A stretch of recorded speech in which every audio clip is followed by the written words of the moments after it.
आग की ये तेज लपटें, हाथों में डंडे लेकर खड़ी ये भीड़,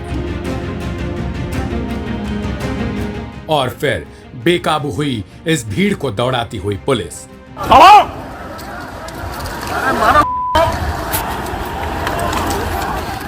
अक्सर ऐसे दंगों में किसी गरीब की ही जान जाती है और किसी की जान ये पूछकर नहीं ली जाती कि सामने वाला हिंदू है या मुस्लिम।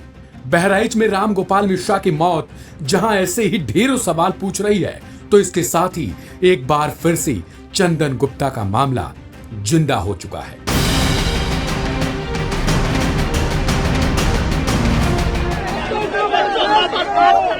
कांवड़ यात्रा, गणेश चतुर्थी पांडाल, तिरंगा यात्रा से लेकर अब मां दुर्गा मूर्ति विसर्जन यात्रा।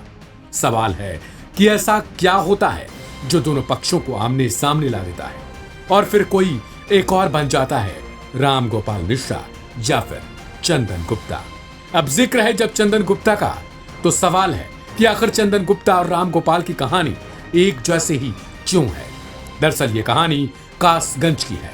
साल 2018 में ही गणतंत्र दिवस के दिन वीएचपी और एबीवीपी के कार्यकर्ताओं ने तिरंगा यात्रा निकाली थी। यही तिरंगा यात्रा चंदन गुप्ता के लिए अंतिम यात्रा साबित हुई। तिरंगा यात्रा जब कासगंज के बिलमार गेट के पास अल्पसंख्यक समुदाय की सघन आबादी से होकर गुजर रही थी, तो आरोप लगा कि कुछ युवकों ने भड़काऊ नारेबाजी कर दी। फिर दो पक्षों में टकराव हुआ। देखते ही देखते हिंसा भड़की, पत्थरबाजी हुई और इसी हिंसा में गोलियां चलने लगी और देखते ही देखते हिंदू पक्ष से चंदन गुप्ता की मौत हो गई। चंदन गुप्ता के शव को देखकर जबरदस्त हिंसा फैली। सरकार ने मुआवजे और नौकरी का वादा किया, तनाव बढ़ता गया। लेकिन कुछ साल बाद चंदन के परिवार वालों ने आरोप लगाया कि इनमें से कुछ भी पीड़ित परिवारों को हाथ नहीं लगा। ऐसा ही कुछ अब बहराइच में होता हुआ नजर आ रहा है।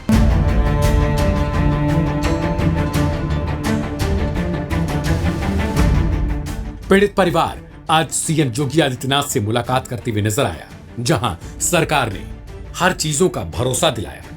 लेकिन सवाल खड़ा होता है कि आखिर चंदन गुप्ता और राम गोपाल कैसे कोई बन जाता है।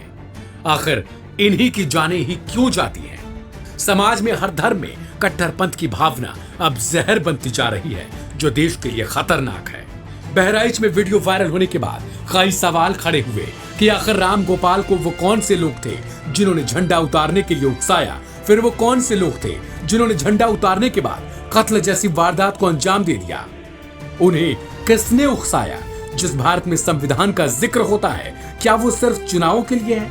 क्या किसी के गीत संगीत बंद कराने से उसका धर्म खतरे में हो जाता है? क्या किसी का झंडा उतारने से उसका धर्म खतरे में हो जाता है?